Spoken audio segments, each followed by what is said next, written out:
अगले दिन सुबह, अगले दिन फिर से प्रेरणा के साथ वही सब फिर हुआ।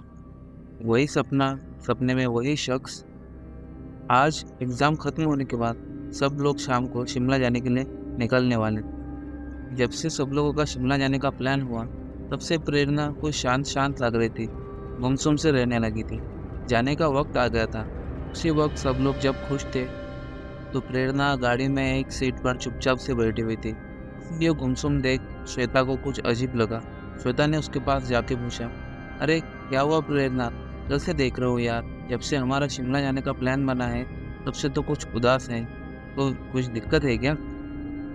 प्रेरणा ने भी झूठी मुस्कान के साथ कहा, अरे नहीं यार, ऐसा कुछ नहीं है। श्वेता ने तभी पलट के जवाब दिया, देख यार प्रेरणा, सबसे तो झूठ बोल सकते हैं, लेकिन प्लीज़ मुझसे बोलने की कोशिश मत किया कर और सच सच बता, क्या हुआ?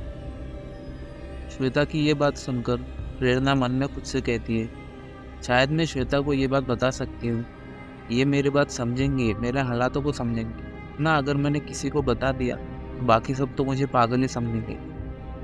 प्रेरणा को यूँ शांत देख श्वेता फिर उससे पूछती है, देख यार तो फिर शांत हो गई।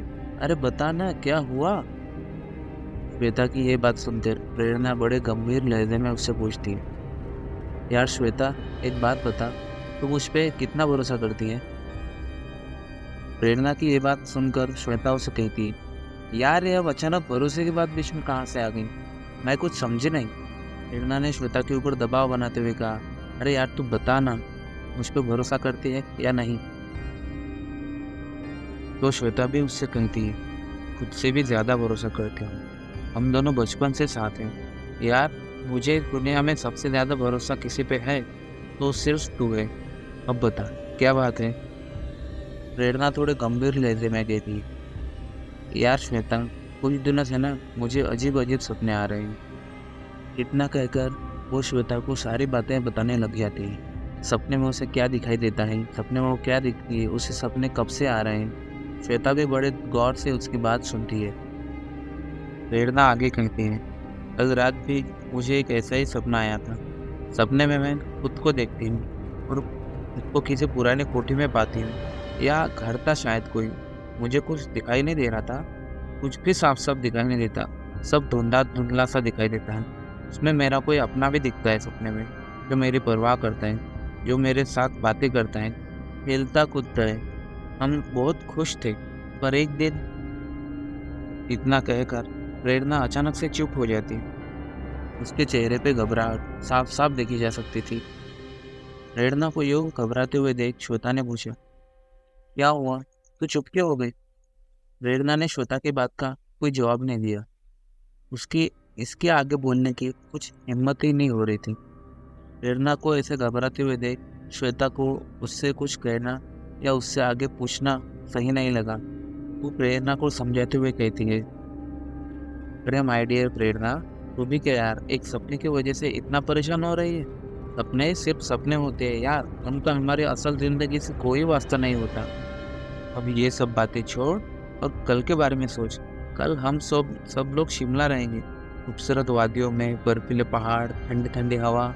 बस सिर्फ इनके बारे में सोच, बाकी सब दिन दिमाग से निकाल दे। ऐसा कह के हँसते हुए श्वेता प्रेरणा को समझाते हुए अपने साथ सब दोस्तों के बीच वापस लेके आती हैं। उस दिन कुछ कारणों की वजह से वो सब लोग शिमला नहीं जा पाते, तो उनका अगले दिन सवेरे जाने का प्लान बनता है। तो उस दिन रात को श्वेता प्रेरणा के साथ ही उसके घर रुक जाती है। रात के करीब 2 बज गई थी। प्रेरणा और श्वेता प्रेरणा के कमरे में शांति से सो रहे थे। श्वेता को सोते हुए अपने बाजू में अचानक कुछ फुसफुसाने की आवाज़ सुनाई दी। जैसे ही उसकी नींद खुली, तो वो देखते हैं कि प्रेरणा उसके बाजू में ही सो रही थी और नींद में बड़बड़ा रही थी। उसकी आंखें बंद थी, लेकिन वो कह रही थी, हाँ मैं कल आ रही हूँ, मैं तुम्हारे पास आ रही हूँ कल। श्वेता को ये बात थोड़ी अजीब लगी, पर वो प्रेरणा को उस वक्त कुछ कहती नहीं और सो जाती है। अगले दिन सुबह अगले दिन सुबह जब वो सब निकलने वाले होते हैं, तब श्वेता बातों ही बातों में प्रेरणा से कहती है, क्या हुआ मेरी प्रेरणा, कल रात को किसके सपने देख रही थी? प्रेरणा थोड़ा कंफ्यूज होते हुए कहती है, मैं कुछ समझी नहीं। तो श्वेता भी मजाकिया लहजे में कहती है, समझी नहीं या समझना नहीं चाहती? हाँ, प्रेरणा उसे फिर कहती है, यार मैं कुछ समझी नहीं। तो श्वेता कहती है, अरे कल रात को तो नींद में बड़बड़ा रही थी, हाँ मैं आ रही हाँ मैं आ रही हूँ। श्वेता की बात सुनकर प्रेरणा अपने दिमाग पर थोड़ा जोर डालते हुए कहती है, यार मुझे कुछ तो ऐसा याद नहीं आ रहा कि मैंने ऐसा कभी कहा भी था कल रात को। उसे ऐसा लगता है कि श्वेता उसके साथ मजाक कर रही है, इसलिए वो इस बात को नज़रअंदाज करती है। पर क्या वो सिर्फ एक सपना था या बीते हुए कल की कोई झलक? हमें कुणाल की एक दोस्त रहती थी जिसका नाम जूली था। उसने ही सबके रहने का इंतजाम एक ऊंची पहाड़ी पर बने एक होटल में किया था। वैसे भी यहाँ हिल स्टेशन पे रहने के लिए, घूमने आए लोगों के लिए रहने का अच्छा खासा इंतजाम है। हमें आते वक्त भी प्रेरणा का मन कुछ बेचैन सा था। शिमला पहुंचते ही उसे कुछ अजीब लगा, उसे कुछ महसूस हुआ। शिमला पहुंचते ही प्रेरणा को वहाँ कुछ अपना सा लगा। उन सबके होटल के बाहर गाड़ी रुकते ही जैसे ही वो सब बाहर उतरे, जूली ने सबका बड़े प्यार से वेलकम किया। जूली सबसे कहते हुए कहती है, वेलकम इन शिमला। आइए, आपका स्वागत है हमारे इस छोटे से पर बहुत खूबसूरत शहर में। कुणाल बोला, वाह यार, तू तो बिल्कुल एक गाइड की तरह बात कर रही है। कहीं तूने ये काम तो शुरू नहीं किया? जूली भी हंसते हुए जवाब देती है, हाँ शुरू तो किया है, पर यह सर्विस सिर्फ मेरे दोस्तों के लिए है, समझे बंधु प्रसाद। लेकिन ये बात सुनकर सब लोग हंसने लगते हैं और होटल के अंदर जाने लगते हैं। कुछ समय बाद रात को खाना खाने के बाद बाहर कैंप लगाकर बैठे थे। जूली उन सबको वहाँ के तौर तरीके और कुछ इतिहास के बारे में बता रही थी। तभी आदित्य मजाक मजाक में कहता है, वाह यार, यहाँ तो सब तरफ बर्फ ही बर्फ है। यहाँ के लोगों को तो गर्मी के बारे में शायद से कुछ पता ही नहीं होगा। तभी प्रेरणा, जो इतने वक्त से चुप बैठी थी, अचानक से बोल पड़ती है, पता है ना, आग भी पता है और खून की गर्मी भी।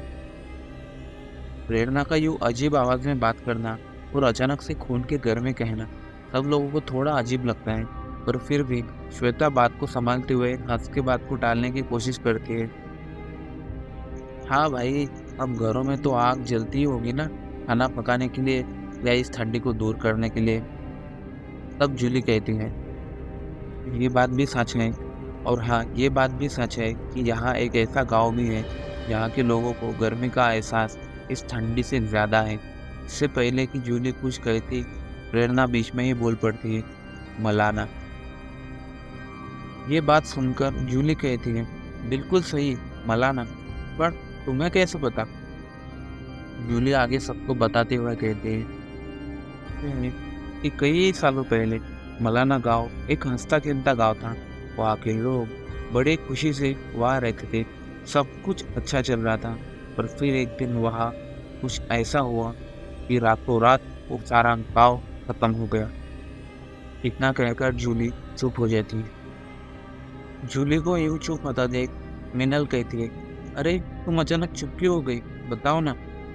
जूली मिनल को कुछ जवाब देती उससे पहले ही प्रेरणा बीच में बोलती है, फिर एक दिन वहाँ वो आए। आखिर क्या रास्ता मलाना गांव का? ऐसा क्या हुआ था उस गांव में कि पूरा गांव रातों रात शमशान में बदल गया? इन सारे सवालों के जवाब आपको कहानी में आगे सुनने को मिलेंगे।